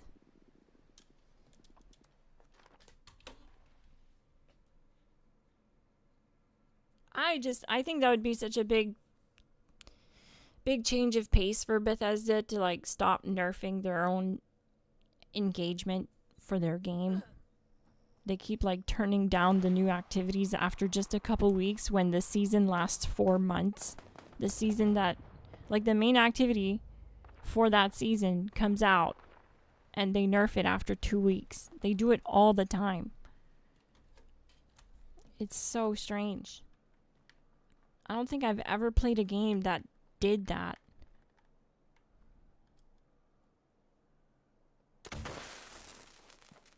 Keep them playing by not letting them play. Brilliant. Yes.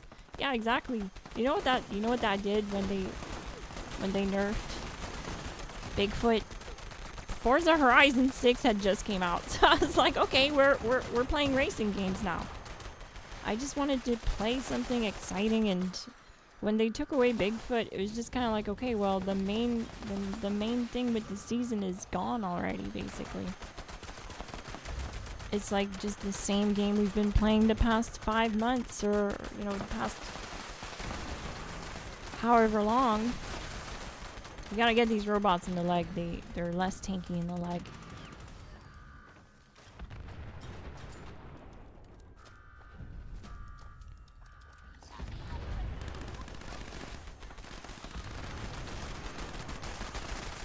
Like, I guess I kind of understand them nerfing it, the spawn rate, after a season is over. That would make sense. You know, where they would say, okay, now that the season is over, nope, check it out, gang, it's glitched. What did I tell you? They didn't fix it. Look, we got it to show the glitch. They said in the patch notes that they fixed this bug where you kill the bounty and it shows like he's still alive, or that you still have to kill him. It's not exactly quite the same, because at least it's showing like we could potentially launch another bounty. Like, it doesn't show the countdown timer, but Tin Can Tony's name is still there, so it still looks glitched. Let's find out if we can start another bounty. So that's why we were doing these back to back, to try to see if we could get a glitched one, and we totally did. You see it? I do see it, King Shots. I do see it. Oh god. Who tests this stuff? I don't know how many times I've seen them say they fixed something in the patch notes, and then you come on and play for like an hour and you get the same bugs again. Like, do they not test it? Do they just do some beep boop in the background on the keyboard? Cut, print, ship, call it good? Is that what's going on? No testing, no problem.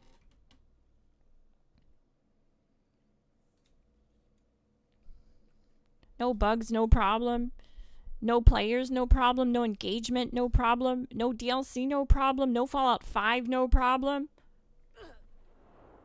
No Todd Howard working on 5, no problem.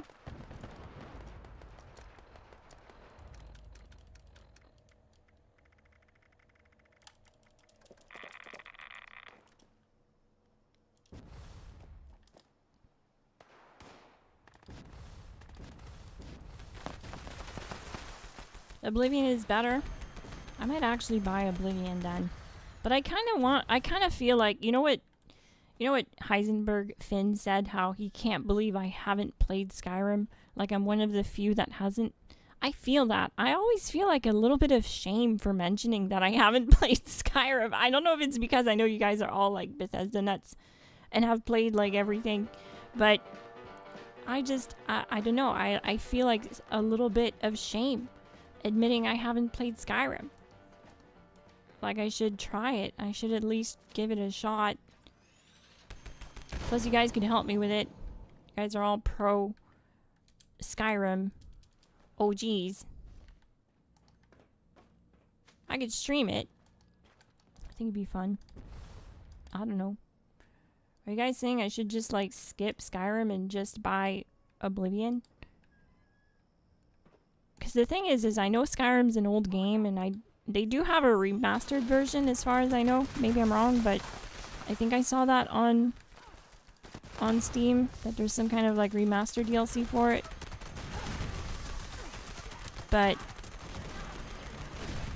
when I played Oblivion, I remember being like pretty blown away by the quality of the graphics for that game. Why is my AP regen so low?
Infestation. All right.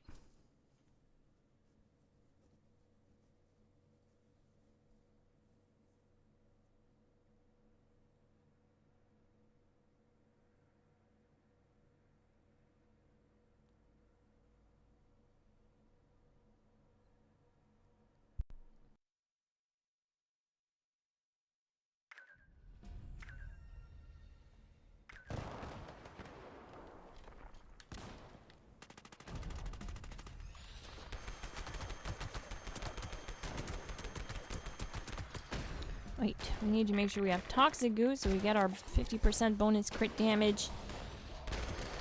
And let's start dumping rounds in this thing.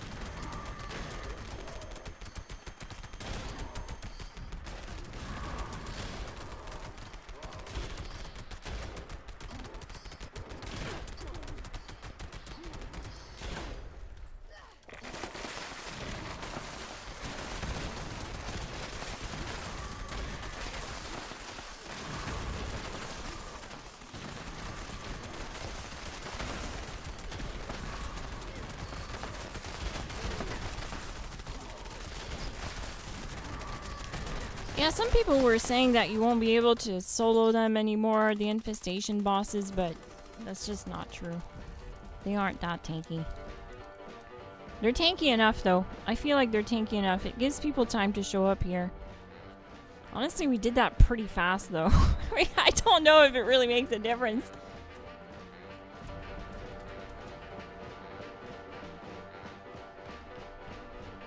That one was fast.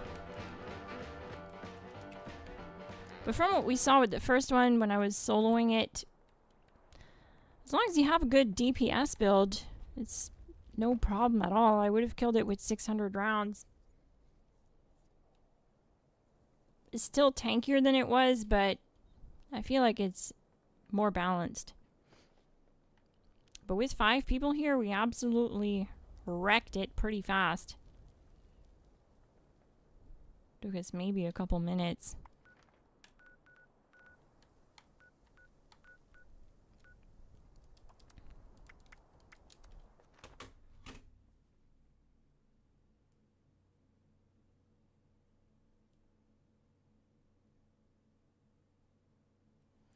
Oblivion is the older game which got a remaster. Skyrim got Anniversary Edition that only adds some Creation Club content. Not really worth it in my opinion. But get it if you get Skyrim. Skyrim is one of my favorite all-time games. For Skyrim, there's a special edition and the Anniversary Edition. One's better than the other. Just another way to get more money from us. Which one's better? I'm guessing the Anniversary Edition. I want to get one. I might get Oblivion though, because isn't Oblivion just like Skyrim? Isn't it like the same idea? I did play it a little bit and I liked it a lot.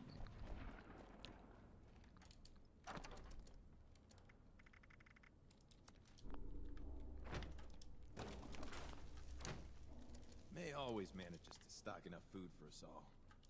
This is my trash bin right here.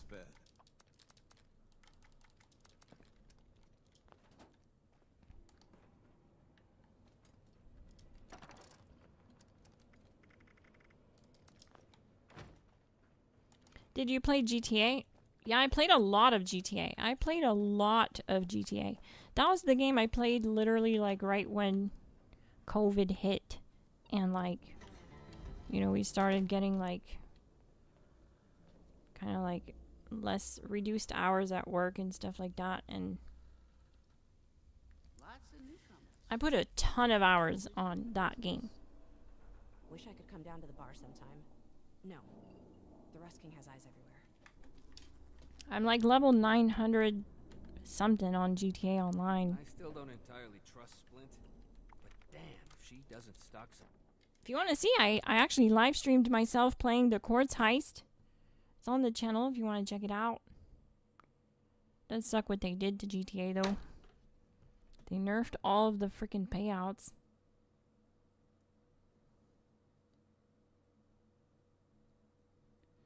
Some tell me that the new game is gonna be good, and some are telling me it's gonna be bad. No one really knows, you know, people can speculate and people will have their opinions, but no one really knows until it drops, right? No one's working for them, no one has seen actual gameplay. Who knows what it's gonna be like? I think it's gonna be another GTA game. They tend to do well. I don't think there's a single GTA game that has actually flopped. They tend to do pretty well. They have a really strong, dedicated fan base that will play it even if it's hot garbage. I pretty much guarantee that. People will be playing it, that's for sure, no matter how bad it is. Kind of like this game. When this game launched, it was in a really, really bad spot. It was not ready for launch, and players played through it. There's still players that I meet all the time that played since beta, and you know, they stuck around. They're hardcore Fallout fans, and they'll play no matter what, even if the character next to you is floating above the ground.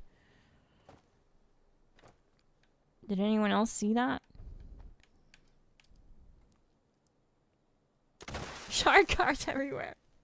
Yeah, shark card every 15 minutes to play. Pretty soon it'll get to that if we're not careful, gang. That's why I feel it's important for us to cancel our memberships every time they do something we don't like. I can deal with not having Fallout First for a couple months. I know it's rough, but anything like that, like how people are basically striking right now by like canceling their PlayStation Plus because of the recent PlayStation fiasco announcement of not doing physical media anymore, and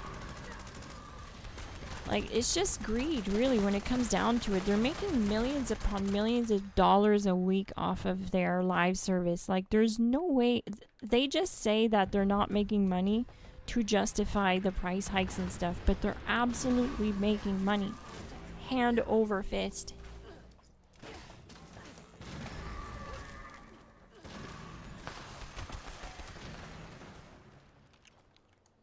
That's why it's important to just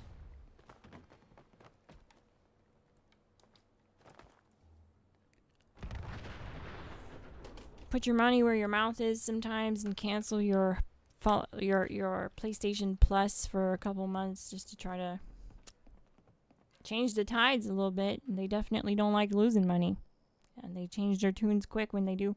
And apparently they're losing so much money, they're giving away PlayStation Plus for 50% off right now. So if you want, just cancel and grab the 50% off coupon if you can't live without it. If you need it to play the games that you play, at least get it for cheaper, you know.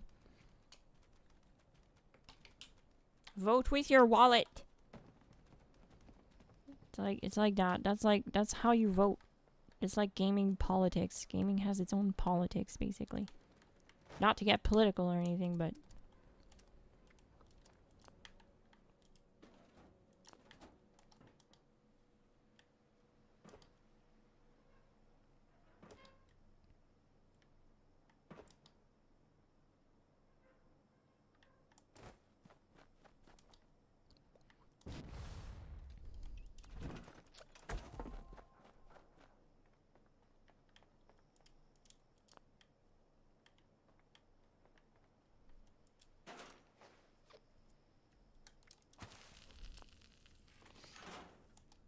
survivability is definitely better with Born Survivor. I mean, you expect it, right? Falling below 20% health automatically uses a stim pack, and I only keep stim pack supers on me, so it's gonna work well.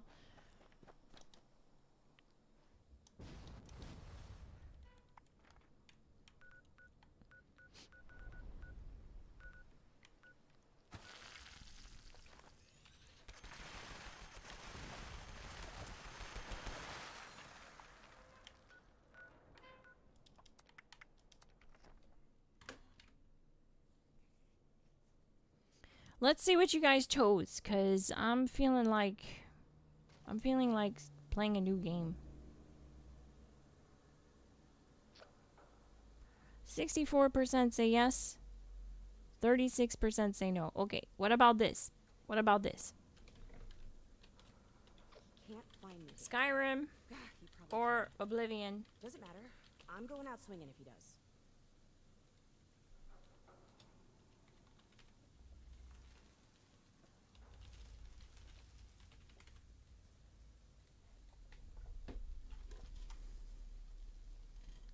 What apparel is that? This is an apparel that came from a season scoreboard called the Merc Charmer Blouse. I believe it was the Glow of the Ghoul update. I might be wrong. It could also have been the Burning Springs update. I'm a little fuzzy on the rewards. But it's actually a New Vegas outfit. Really love this outfit. Fits the bounty hunter vibe. It was actually my favorite outfit when I played New Vegas.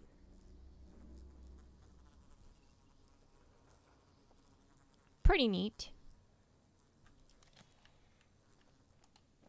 What, you looking for Never a runs out of handshake or something? bounties, does it? Keep your head down. Someone might put a price on it. It's not safe outside of town. The Rust King thugs are everywhere these days. No better place to call home in all the wasteland. Damn this place. Do one more headhunt here. Kill me. What I'm gonna do too is expect an upload. I'm gonna basically film myself just soloing a bunch of different infestation bosses, because obviously it's really slow trying to get them on stream, and Sometimes you can get the same boss back to back, and sometimes they're just not a very tough boss. So I'm going to film myself soloing these infestation bosses back to back and do a video guide on it. And I'll talk about tactics in that video about stuff like crippling the bosses first, because when you cripple your targets first by crippling one of the limbs, you get more damage from the build because of perks like Shotgun Champ, 10% damage to crippled targets per projectile your weapon fires. And when you're firing a pepper shaker that fires 8 projectiles, this gives you 80% more damage after you cripple your target. And other perks like Easy Target, at max rank it's another 75% range damage to crippled targets. So it's always important to cripple your targets first. Help yourself. Everything in its place.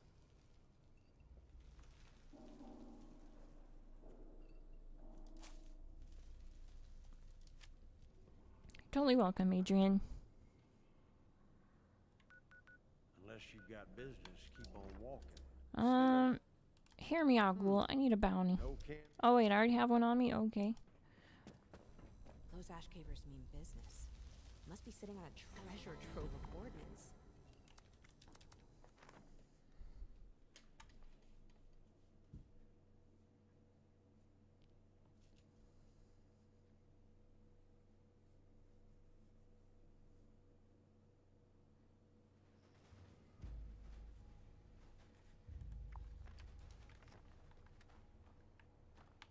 Yeah, because I think the sock hop emote is actually a real song. I don't know if it's by Chubby Checker. I can't remember who it's from, but it's from one of those old, famous singers.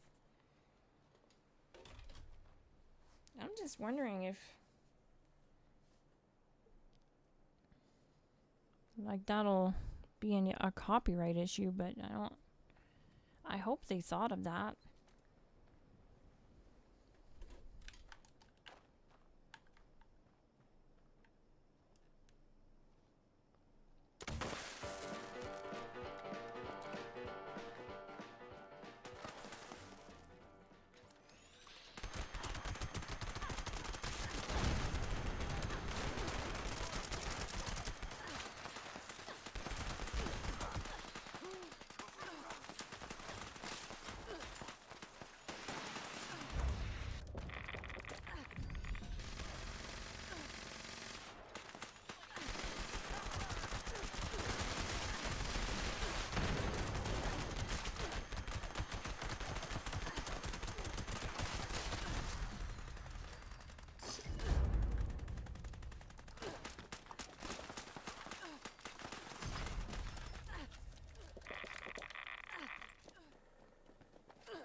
Great, I'm taking damage, so I won't be able to spawn away from here. So because of that, I'm gonna actually go to daily op. I call this a daily op dip. When you dip out, because you know you're not gonna be able to fast travel if you're taking damage or if there's enemies nearby. Hopefully it lets me from here. It does look like I'm still getting that effect though. But we should be able to. So yeah, I'm gonna go back to my base. What did you guys pick? Am I doing it? Am I buying Skyrim or am I buying Oblivion? 55 to 45? Holy cow. It's such a tight call. So you guys want me to get Skyrim. Okay, well. Looks like I'm getting Skyrim.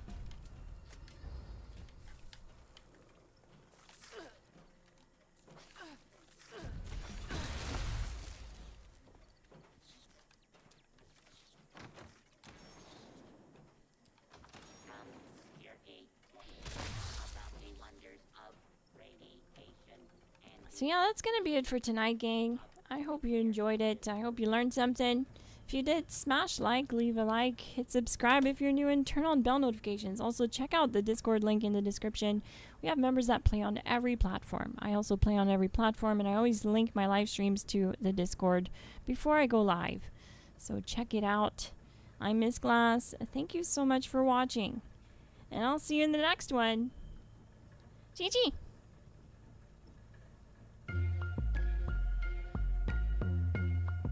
I left our Discord link in the description if you want to find a community to play with. I also left our membership, and there's no obligation to join the membership to join our Discord.